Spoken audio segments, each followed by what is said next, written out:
With the Woody project complete and ready for Dragon Con, we turned our attention to Jessie and getting that costume finished up for my wife. We had the hat and the hair left to do, and, well, the hat's done. Hat's made out of felt. It's quick, it's easy, it's lightweight, and it's actually fairly comfortable.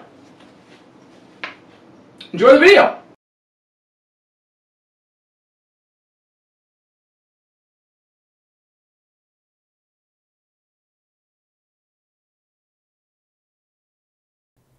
So we opted to use felt for this build. It's inexpensive, fairly easy to work with, and really, really red. It is a red that is difficult to get without painting and sealing and all that stuff with leather, so we just decided to take the easy route since these are casual costumes. Used a 16-inch pizza pan, folded the felt over twice, traced it around, and cut it out with scissors. Once we had that done, and I didn't show it in this video, but once we had that done, we took a food bowl, cat food bowl, and centered it on the two pieces here and cut out the circle where the upright part of the hat is going to go.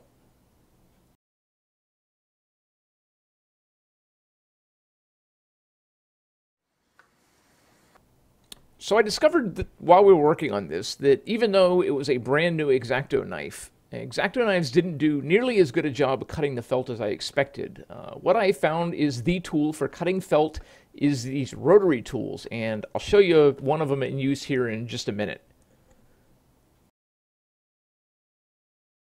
And once I had the brim cut out, I squared up the edges on the felt, measured up 4 inches, which is how high we decided we wanted the hat to be, and then 25.5 inches in length. The 25.5 inches gave us a little to sandwich together and then sew, and this was going to be the part between the brim and the top of the hat.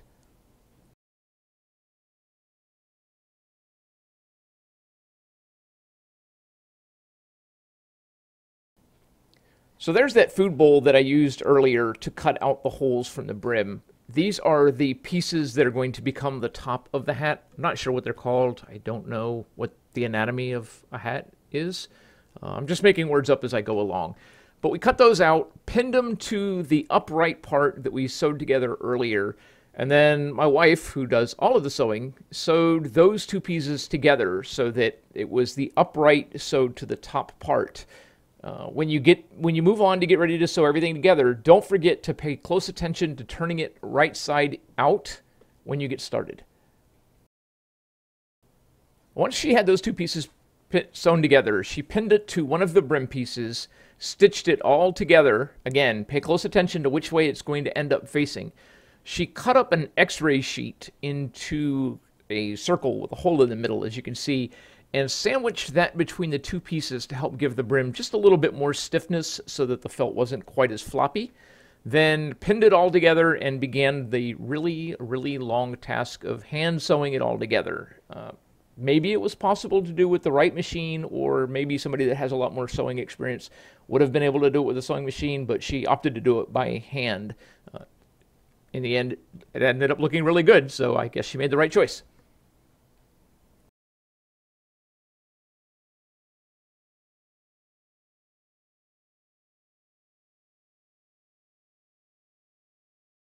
Once she had all 3 layers of the inside pieces stitched together, with a little bit of help from Bellatrix, she sewed the outside brim all the way around.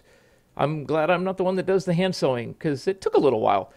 Once it was all sewn together, I took it outside and used a product called Stiffen Quick. Took it out of its stupid little factory bottle with the dumb little pump that doesn't work very well, dumped it into a $1 Walmart bottle so that I could actually get some volume, and soaked the brim on the top down completely with this stuff. Let it set overnight, and in the end, it stiffened it up quite a bit. That and the x-ray film gives it plenty of body to the brim. I then took a 1-inch piece of vinyl, cut it to length, which was measured around the outer part of the upright, sewed the ends together, and slid it on over top of the hat to make the little white band that goes around. For the lacing, I took a rotary hand punch, measured in 1/2 inch on the brim. Then I used the punch to punch holes at the 12, 3, 6, and 9 position, and then got lucky and was able to go every 2 inches after that, and it worked out perfectly.